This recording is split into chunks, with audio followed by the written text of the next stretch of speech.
नमस्कार विद्यार्थी मित्रांनो, आर्व्हिडी अकॅडमी या आपल्या आवडत्या यूट्यूब चॅनलमध्ये सर्वांचे स्वागत आहे। विद्यार्थी मित्रांनो, आजच्या व्हिडिओमध्ये आपण जिल्हा न्यायालय भरती अतिसंभाव्य पेपर घेतलेला आहे। हा पेपर शिपाई आणि हमाल या पदासाठी अतिसंभाव्य पेपर आहे। हा पेपर सर्वांनी शेवटपर्यंत सोडवायचा आहे। व्हिडिओ आवडल्यास व्हिडिओला लाईक आणि चॅनलला सबस्क्राईब करायचं आहे, कारण तुम्हाला अशी महत्त्वपूर्ण व्हिडिओज नक्कीच बघावयास मिळतील। आणि विद्यार्थी मित्रांनो, जिल्हा न्यायालय भरतीसाठी आपल्याकडे एक 700 पेजेसचं TCS पॅटर्न नुसार प्रश्नसंग्रह अवेलेबल आहे। जर कोणाला घ्यायचं असेल तर 99 22 64 81 29 या मोबाईल क्रमांकावर फक्त 99 रुपये फोन पे किंवा गुगल पे करून तुम्ही ते अतिसंभाव्य 700 पेजेसचं TCS पॅटर्न नुसार प्रश्नसंग्रह तुम्ही ते घेऊ शकता। त्याचा येणाऱ्या परीक्षेसाठी नक्कीच फायदा होणार आहे, कारण त्यामधले सर्व प्रश्न हे खूप महत्त्वाचे आहेत।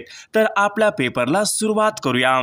तर विद्यार्थी मित्रांनो, या ठिकाणी प्रश्न क्रमांक पहिला आहे, महाराष्ट्र राज्यामध्ये मोसंबी संशोधन केंद्र खालीलपैकी कोणत्या एका ठिकाणी आहे? महाराष्ट्र राज्यामध्ये मोसंबी संशोधन केंद्र कोणत्या एका ठिकाणी आहे? तर विद्यार्थी मित्रांनो, या ठिकाणी ऑप्शन क्रमांक 3 राहील, श्रीरामपूर, जिल्हा अहमदनगर या ठिकाणी महाराष्ट्रामध्ये मोसंबी संशोधन केंद्र आहे। ऑप्शन क्रमांक दुसरा पाहूयात, बाबा आमटे यांचा हेमलकसा हा प्रकल्प खालीलपैकी कोणत्या जिल्ह्यामधला प्रकल्प आहे? बाबा आमटे यांचा हेमलकसा हा प्रकल्प खालीलपैकी कोणत्या जिल्ह्यामधला तो प्रकल्प आहे? तर विद्यार्थी मित्रांनो, या ठिकाणी ऑप्शन क्रमांक 2 राहील, बाबा आमटे यांचा हेमलकसा हा प्रकल्प गडचिरोली या जिल्ह्यामधला तो प्रकल्प आहे। प्रश्न क्रमांक तिसरा पाहूयात, राधानगरी हे कोल्हापूर जिल्ह्यामधलं धरण खालीलपैकी कोणत्या एका नदीवर आहे? राधानगरी हे कोल्हापूर जिल्ह्यामधलं एक महत्त्वाचं धरण खालीलपैकी कोणत्या नदीवरचं धरण आहे? तर विद्यार्थी मित्रांनो, राधानगरी हे धरण भोगवती या नदीवरचं ते एक महत्त्वपूर्ण धरण आहे। प्रश्न क्रमांक चौथा पाहूयात, तुर्भे हा महाराष्ट्रामधला औष्णिक विद्युत निर्मिती प्रकल्प खालीलपैकी कोणत्या एका जिल्ह्यामध्ये आहे? तुर्भे हा महाराष्ट्रामधला औष्णिक वीज निर्मिती प्रकल्प कोणत्या एका जिल्ह्यामध्ये आहे?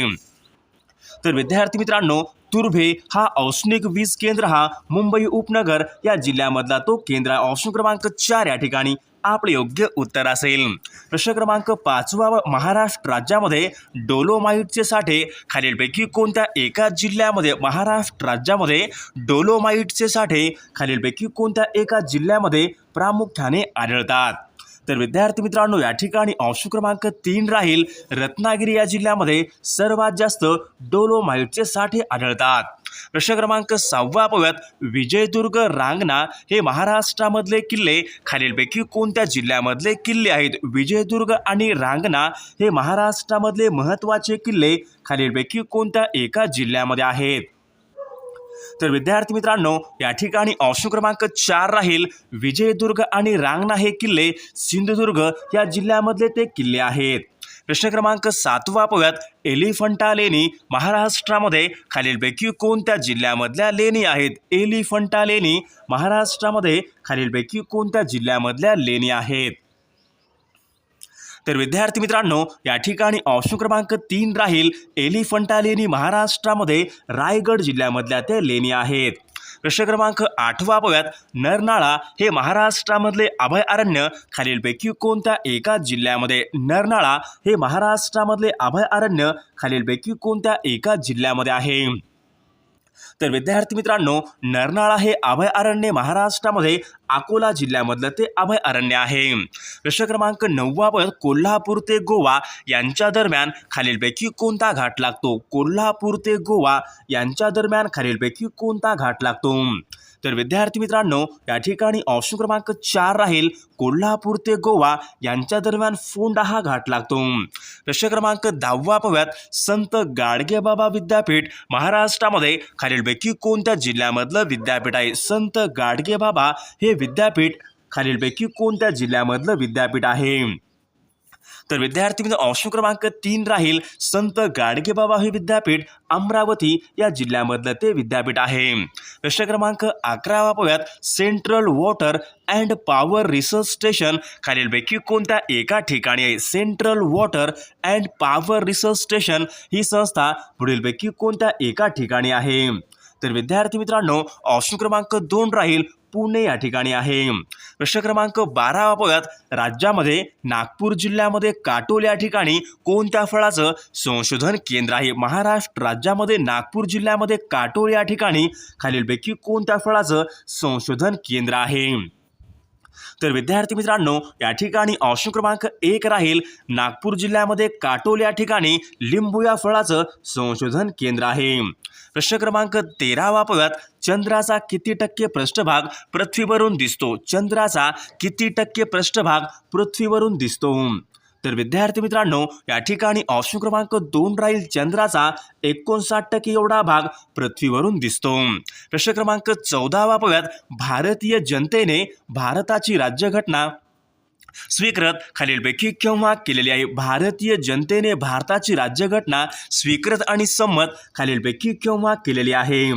तर विद्यार्थी मित्रांनो भारतीय जनतेने भारताची राज्यघटना ही 26 नोव्हेंबर सन 1949 या दिवशी स्वीकृत ही केलेली आहे. प्रश्न क्रमांक 15 पाहूयात. पोलिओ हा रोग खालीलपैकी कशापासून होणारा रोग आहे? पोलिओ हा रोग खालीलपैकी कशापासून होणारा रोग आहे? तर विद्यार्थी मित्रांनो पोलिओ हा रोग विषाणूपासून होणारा तो रोग आहे. प्रश्न क्रमांक 16 पाहूयात. अल्फा गॅमा बीटा या किरणांचा शोध खालीलपैकी कोणत्या शास्त्रज्ञांनी लावला होता? अल्फा गॅमा बीटा या किरणांचा शोध खालीलपैकी कोणत्या शास्त्रज्ञांनी लावलेला आहे? तर विद्यार्थी मित्रांनो या ठिकाणी ऑप्शन क्रमांक 4 राहील अल्फा गॅमा बीटा या किरणांचा शोध हा हेनरी ब्रेकवेल या शास्त्रज्ञांनी लावलेला आहे. प्रश्न क्रमांक 17 पाहूयात. इंद्रधनुष्य हे प्रकाशाच्या खालीलपैकी कशाचं उदाहरण आहे? इंद्रधनुष्य हे प्रकाशाच्या खालीलपैकी कशाचं उदाहरण आहे? तर विद्यार्थी मित्रांनो इंद्रधनुष्य हे प्रकाशाच्या अपस्करण यांचं ते उदाहरण आहे. ऑप्शन क्रमांक 2 या ठिकाणी आपले योग्य उत्तर असेल. प्रश्न क्रमांक 18 पाहूयात. खालीलपैकी कोणत्या पेशी शरीरामधल्या पेशींना ऑक्सिजनचा पुरवठा करतात? खालीलपैकी कोणत्या पेशी असतात ज्या पेशी शरीरामधल्या पेशींना ऑक्सिजनचा पुरवठा करतात? तर विद्यार्थी मित्रांनो या ठिकाणी ऑप्शन क्रमांक 2 राहील तांबड्या रक्तपेशी ज्या असतात शरीरामधल्या पेशींना ऑक्सिजनचा पुरवठा करतात. ऑप्शन क्रमांक 2 या ठिकाणी आपले योग्य उत्तर असेल. ऑप्शन क्रमांक 19 पाहूयात. रानडे गांधी अँड जीना या ग्रंथाचे लेखक खालीलपैकी कोण आहेत? रानडे गांधी अँड जीना या ग्रंथाचे लेखक खालीलपैकी कोण आहेत? तर विद्यार्थी मित्रांनो या ठिकाणी ऑप्शन क्रमांक 2 राहील डॉक्टर बाबासाहेब आंबेडकर हे रानडे गांधी अँड जीना या ग्रंथाचे लेखक आहेत. प्रश्न क्रमांक 20 पाहूयात. जनरल डायर यांचा वध खालीलपैकी कोणी केला होता? जनरल डायर यांचा वध खालीलपैकी कोणी केला होता? तर विद्यार्थी मित्रांनो जनरल डायरचा वध हा उधम सिंग यांनी तो केलेला आहे. प्रश्न क्रमांक 21 पाहूयात. गोलपीठा या पुस्तकाचे लेखक खालीलपैकी कोण आहेत? गोलपीठा या पुस्तकाचे लेखक खालीलपैकी कोण आहेत? तर विद्यार्थी मित्रांनो ऑप्शन क्रमांक 2 राहील गोलपीठा या पुस्तकाचे लेखक नामदेव ढसाळ गोलपीठा या पुस्तकाचे लेखक आहेत. प्रश्न क्रमांक 22 पाहूयात. 26 ऑगस्ट सन 1982 चंद्रपूर जिल्ह्याचं विभाजन होऊन खालीलपैकी कोणता नवीन जिल्हा निर्माण करण्यात आला होता? 26 ऑगस्ट सन 1982 चंद्रपूर या जिल्ह्याचं विभाजन होऊन कोणता नवीन जिल्हा निर्माण करण्यात आला होता? तर विद्यार्थी मित्रांनो चंद्रपूर जिल्ह्याचं विभाजन होऊन गडचिरोली हा नवीन जिल्हा निर्माण करण्यात आला होता. प्रश्न क्रमांक 23 पाहूयात. धुळे हा जिल्हा खालीलपैकी कोणत्या प्रशासकीय विभागामध्ये येणारा जिल्हा आहे? धुळे हा जिल्हा खालीलपैकी कोणत्या प्रशासकीय विभागामध्ये येणारा जिल्हा आहे? तर विद्यार्थी मित्रांनो, धुळे हा जिल्हा नाशिक या प्रशासकीय विभागामध्ये येणारा तो एक महत्त्वपूर्ण जिल्हा आहे. प्रश्न क्रमांक 24 बघत, भारताकडून ऑस्कर नामांकनासाठी पाठवण्यात आलेला पहिला मराठी चित्रपट खालीलपैकी कोणता आहे? भारताकडून ऑस्कर नामांकनासाठी पाठवण्यात आलेला पहिला मराठी चित्रपट खालीलपैकी कोणता चित्रपट आहे? तर विद्यार्थी मित्रांनो, या ठिकाणी ऑप्शन क्रमांक 1 राहील श्वास, या ठिकाणी आपले योग्य उत्तर असेल. प्रश्न क्रमांक 25 बघूयात, मुरुड जंजिरा हा सागरी किल्ला खालीलपैकी कोणत्या एका जिल्ह्यामध्ये? मुरुड जंजिरा हा सागरी किल्ला खालीलपैकी कोणत्या एका जिल्ह्यामध्ये आहे? तर विद्यार्थी मित्रांनो, मुरुड जंजिरा हा सागरी किल्ला रायगड या जिल्ह्यामध्ये आहे. प्रश्न क्रमांक 26 बघूयात, नायगाव मयूर हे महाराष्ट्रामधले अभयारण्य खालीलपैकी कोणत्या एका जिल्ह्यामध्ये? नायगाव मयूर हे महाराष्ट्रामधले एक महत्त्वाचं अभयारण्य कोणत्या एका जिल्ह्यामध्ये आहे? तर विद्यार्थी मित्रांनो, नायगाव मयूर हे मोरांसाठी प्रसिद्ध असलेलं अभयारण्य बीड या जिल्ह्यामध्ये आहे. प्रश्न क्रमांक 27 बघा, इंद्रावती, मांजरा, दारणा या नद्या कोणत्या नदीच्या प्रमुख उपनद्या आहेत? इंद्रावती, मांजरा आणि दारणा या नद्या कोणत्या नदीच्या प्रमुख उपनद्या आहेत? तर विद्यार्थी मित्रांनो, इंद्रावती, मांजरा, दारणा या नद्या गोदावरी या नदीच्या प्रमुख उपनद्या आहेत. प्रश्न क्रमांक 28 बघूयात, आस्तंबा हे पर्वत शिखर खालीलपैकी कोणत्या एका जिल्ह्यामध्ये आहे? आस्तंबा हे पर्वत शिखर खालीलपैकी कोणत्या एका जिल्ह्यामध्ये आहे? तर विद्यार्थी मित्रांनो, आस्तंबा हे पर्वत शिखर नंदुरबार या जिल्ह्यामधलं ते महत्त्वपूर्ण शिखर आहे. प्रश्न क्रमांक 29 बघूयात, वसई आणि मनोर या खाड्या खालीलपैकी कोणत्या जिल्ह्यामधल्या खाड्या आहेत? वसई आणि मनोर या खाड्या कोणत्या जिल्ह्यामधल्या खाड्या आहेत? तर विद्यार्थी मित्रांनो, वसई आणि मनोर या खाड्या ठाणे जिल्ह्यामधल्या त्या खाड्या आहेत. प्रश्न क्रमांक 30, अलिबाग हे ठिकाण खालीलपैकी कोणत्या फळासाठी प्रसिद्ध आहे? अलिबाग हे ठिकाण खालीलपैकी कोणत्या फळासाठी प्रसिद्ध आहे? तर विद्यार्थी मित्रांनो, अलिबाग हे ठिकाण कलिंगड या फळासाठी प्रसिद्ध आहे. प्रश्न क्रमांक 31 बघूयात, हिमरू शालीसाठी खालीलपैकी कोणते ठिकाण हे प्रसिद्ध आहे? हिमरू शालीसाठी खालीलपैकी कोणते ठिकाण हे प्रसिद्ध आहे? तर विद्यार्थी मित्रांनो, या ठिकाणी ऑप्शन क्रमांक 3 राहील औरंगाबाद हे शहर हिमरू शालीसाठी प्रसिद्ध आहे. प्रश्न क्रमांक 32, महाराष्ट्रामध्ये सर्वात जास्त कापसाचे क्षेत्र खालीलपैकी कोणत्या एका भागामध्ये? महाराष्ट्र राज्यामध्ये सर्वात जास्त कापसाचं क्षेत्र खालीलपैकी कोणत्या एका भागामध्ये आहे? तर विद्यार्थी मित्रांनो, विदर्भामध्ये सर्वात जास्त कापसाचं हे क्षेत्र आहे. प्रश्न क्रमांक 33 बघूयात, नवेगाव राष्ट्रीय उद्यान खालीलपैकी कोणत्या एका ठिकाणी? नवेगाव हे राष्ट्रीय उद्यान खालीलपैकी कोणत्या एका ठिकाणी आहे? तर विद्यार्थी मित्रांनो, नवेगाव राष्ट्रीय उद्यान हे गोंदिया या जिल्ह्यामध्ये आहे. प्रश्न क्रमांक 34 बघूयात, ओरस बुद्रुक हे ठिकाण खालीलपैकी कोणत्या एका जिल्ह्याचं मुख्य ठिकाण आहे? ओरस बुद्रुक हे ठिकाण कोणत्या एका जिल्ह्याचं मुख्य ठिकाण आहे? तर विद्यार्थी मित्रांनो, ओरस बुद्रुक हे सिंधुदुर्ग या जिल्ह्याचं मुख्य ठिकाण आहे. प्रश्न क्रमांक 35 बघूयात, रायगड जिल्ह्यामध्ये खालीलपैकी कोणता एक किल्ला आढळत नाही? पुढीलपैकी कोणता एक किल्ला आहे जो रायगड या जिल्ह्यामध्ये आढळत नाही? तर विद्यार्थी मित्रांनो, रायगड या जिल्ह्यामध्ये अजिंक्यतारा हा किल्ला आढळत नाही. तर अजिंक्यतारा हा किल्ला सातारा या जिल्ह्यामधला तो किल्ला आहे. प्रश्न क्रमांक 36 बघूयात, पानझडी वृक्षाची वने खालीलपैकी कोणत्या एका भागामध्ये प्रामुख्याने आढळतात? पानझडी वृक्षाची वने खालीलपैकी कोणत्या एका भागामध्ये प्रामुख्याने आढळतात? तर विद्यार्थी मित्रांनो, या ठिकाणी ऑप्शन क्रमांक 4 राहील पानझडी वृक्षाची वने ही विदर्भामध्ये प्रामुख्याने आढळतात. प्रश्न क्रमांक पुढचा पाहूयात, खोगीर भरती बटाट्याची चाळ या पुस्तकाचे लेखक खालीलपैकी कोण आहेत? खोगीर भरती बटाट्याची चाळ या पुस्तकाचे लेखक खालीलपैकी कोण आहेत?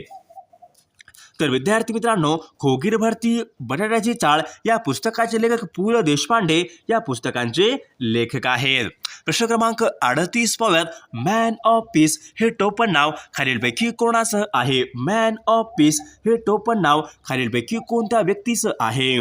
तर विद्यार्थी मित्रांनो, मॅन ऑफ पीस हे टोपण नाव लाल बहादूर शास्त्री यांचं ते टोपण नाव आहे. प्रश्न क्रमांक पुढचा पाहूयात, आधुनिक मराठी कवितेचे जनक असे खालीलपैकी कोणास म्हणतात? आधुनिक मराठी कवितेचे जनक असे खालीलपैकी कोणास म्हणतात? तर विद्यार्थी मित्रांनो, या ठिकाणी ऑप्शन क्रमांक 2 राहील कृष्णाजी केशव दामले यांना आधुनिक मराठी कवितेचे जनक असे म्हटले जाते. प्रश्न क्रमांक 40 पाहूयात. ध्वनी लहरींचा अभ्यास खालीलपैकी कोणत्या शास्त्रामध्ये केला जातो? ध्वनी लहरींचा अभ्यास खालीलपैकी कोणत्या शास्त्रामध्ये केला जातो? तर विद्यार्थी मित्रांनो, या ठिकाणी ऑप्शन क्रमांक 1 राहील ॲकॉस्टिक्स या शास्त्रामध्ये ध्वनी लहरीचा अभ्यास हा केला जातो. प्रश्न क्रमांक पुढचा. नायट्रोजन या वायूचं हवेमधलं प्रमाण खालीलपैकी किती आहे? नायट्रोजन या वायूचं हवेमधलं प्रमाण खालीलपैकी किती आहे? तर विद्यार्थी मित्रांनो, या ठिकाणी ऑप्शन क्रमांक 2 राहील 78% एवढं नायट्रोजन या वायूचं प्रमाण आहे. प्रश्न क्रमांक पुढचा पाहूयात. डबल फॉल्ट आणि ड्राउन स्ट्रोक या संज्ञा खालीलपैकी कोणत्या खेळासंबंधीच्या संज्ञा आहेत? डबल फॉल्ट आणि डाऊन स्ट्रोक या संज्ञा कोणत्या एका खेळासंबंधीच्या संज्ञा आहेत? तर विद्यार्थी मित्रांनो, या ठिकाणी ऑप्शन क्रमांक 3 राहील लॉन टेनिस या खेळासंबंधीच्या संज्ञा आहेत. प्रश्न क्रमांक. ग्रीन पार्क हे भारतामधलं एक स्टेडियम खालीलपैकी कोणत्या एका राज्यामध्ये? ग्रीन पार्क हे भारतामधलं स्टेडियम खालीलपैकी कोणत्या एका राज्यामध्ये? Green park. तर ग्रीन पार्क हे कानपूर या ठिकाणचं ते स्टेडियम आहे. प्रश्न क्रमांक पुढचा पाहूयात. संयुक्त राष्ट्र संघटना दिन खालीलपैकी कोणत्या एका दिवशी असतो? संयुक्त राष्ट्र संघटना दिन खालीलपैकी कोणत्या एका दिवशी असतो? तर विद्यार्थी मित्रांनो, ऑप्शन क्रमांक 3 राहील संयुक्त राष्ट्र संघटना दिन हा 24 ऑक्टोबर या दिवशी संयुक्त राष्ट्र संघटना दिवस असतो. प्रश्न क्रमांक पुढचा पाहूयात. पंचायत राज पद्धतीचा स्वीकार करणारे देशामधलं पहिलं राज्य खालीलपैकी कोणतं आहे? पंचायत राज पद्धतीचा स्वीकार करणारे देशामधलं पहिलं राज्य खालीलपैकी कोणतं राज्य आहे? तर विद्यार्थी मित्रांनो, या ठिकाणी ऑप्शन क्रमांक 2 राहील राजस्थान हे राज्य पंचायत राज पद्धतीचा स्वीकार करणारे देशामधलं पहिलं राज्य आहे. प्रश्न क्रमांक पुढचा पाहूयात. महाराष्ट्र राज्यामध्ये पंचायत राज पद्धती खालीलपैकी केव्हापासून स्थापन करण्यात आलेली आहे? महाराष्ट्र राज्यामध्ये पंचायत राज पद्धत खालीलपैकी कोणत्या दिवसापासून स्थापन करण्यात आलेली आहे? तर विद्यार्थी मित्रांनो, महाराष्ट्र राज्यामध्ये पंचायत राज पद्धती 1 मे सन 1962 पासून महाराष्ट्रामध्ये पंचायत राज पद्धत ही स्थापन करण्यात आलेली आहे. प्रश्न क्रमांक पुढचा पाहूयात. प्राचीन स्मारक कायदा खालीलपैकी कोणत्या वर्षी पास करण्यात आला होता? प्राचीन स्मारक कायदा हा कायदा कोणत्या वर्षी पास करण्यात आलेला कायदा आहे? तर विद्यार्थी मित्रांनो, सन 1904 मध्ये प्राचीन स्मारक कायदा हा पास करण्यात आला होता. प्रश्न क्रमांक पुढचा पाहूयात. भारतामध्ये आर्थिक विकेंद्रीकरणाचे जनक म्हणून खालीलपैकी कोणास ओळखले जाते? भारतामध्ये आर्थिक विकेंद्रीकरणाचे जनक म्हणून खालीलपैकी कोणाला ओळखले जाते? तर विद्यार्थी मित्रांनो, भारतामध्ये आर्थिक विकेंद्रीकरणाचे जनक म्हणून असे लॉर्ड मेयो यांना आर्थिक विकेंद्रीकरणाचे जनक म्हणून ओळखले जाते. प्रश्न क्रमांक पुढचा पाहूयात. स्वराज्य पक्षाची स्थापना करण्यामागे खालीलपैकी कोणाची संकल्पना होती? स्वराज्य पक्षाची स्थापना करण्यामागे खालीलपैकी कोणाची संकल्पना होती? तर विद्यार्थी मित्रांनो, या ठिकाणी ऑप्शन क्रमांक 1 राहील चित्तरंजन दास या ठिकाणी आपले योग्य उत्तर असेल. प्रश्न क्रमांक 50 पाहूयात. वाचनालय या ठिकाणी एक शब्द आहे, तर आपण योग्य विग्रह करायचा आहे. वाचनालय या ठिकाणी एक शब्द आहे, तर योग्य विग्रह आपल्याला करायचा आहे. तर विद्यार्थी मित्रांनो, या प्रश्नाचं उत्तर सर्वांनी कॉमेंट करून सांगायचं आहे. सर्वांनी व्हिडिओला एक लाईक करायचा आहे आणि चॅनलला सबस्क्राईब करायचं आहे, कारण तुमचं एक लाईक आम्हाला खूप जास्त मोटिवेशन करत असतो. आणि विद्यार्थी मित्रांनो, जिल्हा न्यायालय भरती अतिसंभाव्य प्रश्नसंच सर्वांनीच घ्यायचा आहे, कारण त्यामधले सर्व प्रश्न हे खूप महत्त्वाचे आहे. त्यामध्ये आपण 700 पेजेस ते बनवलेलं आहे आणि त्यामध्ये आपण सर्व विषयाचे सर्व प्रश्न त्यामध्ये आपण कव्हर केलेले आहे. त्यामुळे जिल्हा न्यायालय भरतीसाठी ते खूप महत्त्वाचं आहे, कारण त्यामध्ये सर्व प्रश्न येणाऱ्या परीक्षेसाठी खूप महत्त्वाचे आहे. त्यामुळे ते सर्वांनीच घ्यायचं आहे.